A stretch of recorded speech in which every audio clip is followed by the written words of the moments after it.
Toothy, and English book story today, some Magic Trials Vacation under the Volcano. I'm going to start for chapter 3 and the end of chapter 4, okay? And one more time, so you're reading some Dirty Bertie Toothy story. And we're going to start for chapter 4 and the end of chapter... Oh, there's no more chapter. So tomorrow we read another story to read, but Dirty Bertie book, okay? And are you ready for these 2 books and 2 stories? Here we go. First, you can read Magic Trials Vacation on the Volcano. Chapter 3. Jack and Annie hid behind the fruit stall. They waited for a moment, then peered around the corner. "I don't see her," said Jack. "Who was she?" said Annie. "I don't know, but she looked up to me," said Jack. "It was books say about her," said Annie. "She won't be in here," said Jack. "Just look," said Annie. Jack sighed and pulled out the book again. And to his surprise, he found a picture of an old woman. He read aloud. "In Roman times, there are people who could see into the future and warn others about what they saw. These people were called Toothy's. See, she wasn't not," said Annie. "She was giving us warning, just like my nightmare." "Don't be an atom to stop," said Jack. "Still stories are from an olden times. People without them believe in them." "Well, I do," said Annie. "I'm sure some bad things about it would happen." Jack sighed. "Come on, we have to keep going. We have to find a lost library, then we'll leave at once." "We'd better," said Annie. "They will be very, very fast because if Mom and Dad say, go fast." So Jack and Annie said, 10 minutes. But they go to the mountain, so they go and fast into home. But it will be very, very long time to go home. They have to find a lost library. And they left the fruit stand of kid walking toward the fording. Soon they came in a large building, crowds were streaming in and out of it. "Is that a library?" said Annie. "Let's look," said Jack. He looked at the Roman book. He found a picture of the building and read aloud. Most people in Pompeii did not have a bathtub at home, so they rinsed thoroughly in appropriate baths. Not only did the people wash in baths, but they also swam, played sports, and visited with their friends. "That sounds like going to the pool," said Annie. "But it's not a library. Keep walking." They keep walking. Soon they have to come to one fancy building with a large columns. "Is that a library?" said Annie. Jack found a picture of the building and read aloud. "The people of Pompeii believed that a mighty good goodness ruled a world. At the temple of Jupiter, a trough good and temple to Plato and Jupiter office, them drips, and today we call the stories about Jupiter and goodness months." "My teacher read my maze to us," said Jack. "I remember stories about Hercules and Elbow." "Yeah, my teacher read them too," said Annie. "I like stories about Venus and Mercurius." "Yes, and maybe a story was looking my mouth," said Jack.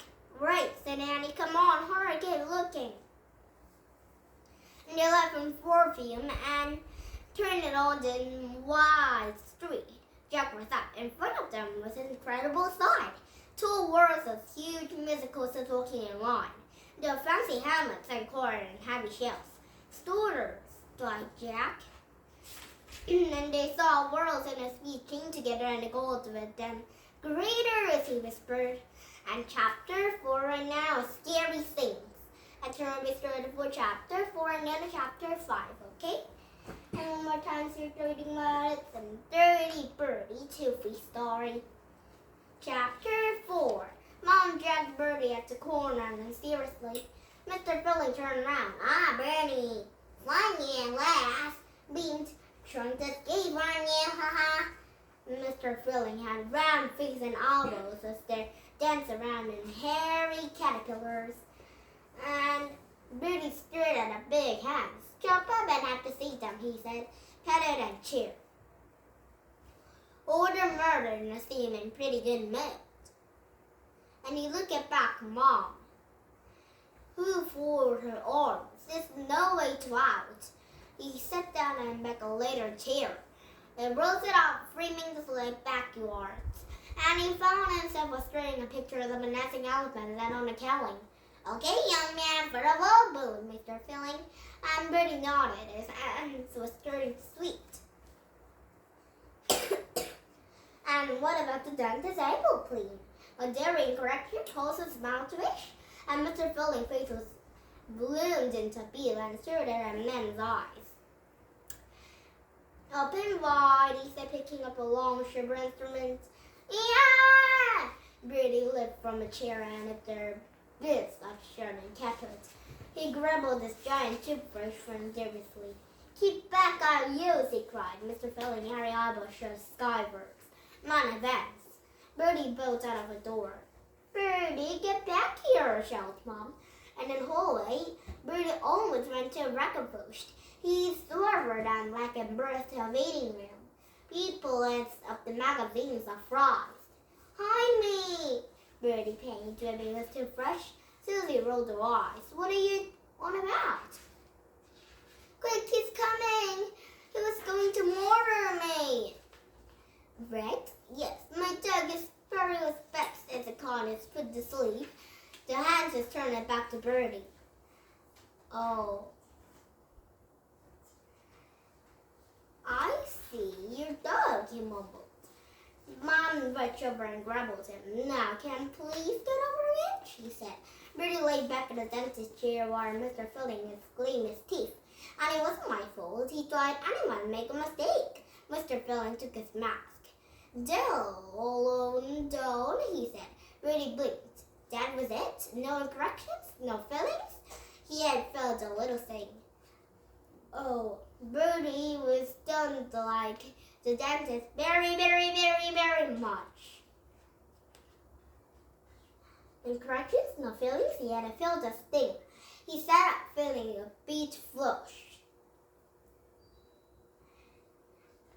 And wait till the story got around school. Bertie hiding from the dentist, and he never heard last of it. Scary cat, Colty Crusher, they called full after it. Your teeth were fine, said Mr. Filling. Just don't forget to clean them. Bertie gribbled down his chair. I'm sorry about, before he mumbled. Mr. Filling laughed. Oh, don't worry, I'm used to no less bad than your sister used to be worse. Susie, said Bertie, it's all news to him. Oh, yes, he's used to screaming when I'm near her, smiled Mr. Filling. I have to give her a necklace to Carl. He pointed to a large goggly eyed and teddy bear in the corner. Bertie smiled to himself. Mr. Teddy's eye, wait till the next time Susie was called in to cry baby. She was never going to taste them again. And now, the end of reading these Bertie Toothy story. Tomorrow we read a Zoom story to read. And tomorrow we start for chapter 1 and then chapter 2. Okay? And if you have been interested in English country, come back with some better book. And your coupon book to buy two of these. Bertie Toothy story will be bye-bye for now. And tomorrow there's a Zoom story to read. And it's Dirty Bertie and Mr. Filling and Dirty Bertie, so many parents will we see tomorrow, like Susie and Dirty Bertie's mom and dad will we see tomorrow. And it's Magic Tree Vacation under the Volcano will we see tomorrow. Bye for today. And Jack and Anna will we see tomorrow and under the Volcano will we see tomorrow. Okay? And we still looking to start with you tomorrow. And thank you for listening to my YouTube. And don't forget to do this on my YouTube. And bye, my friend. And when I say bye.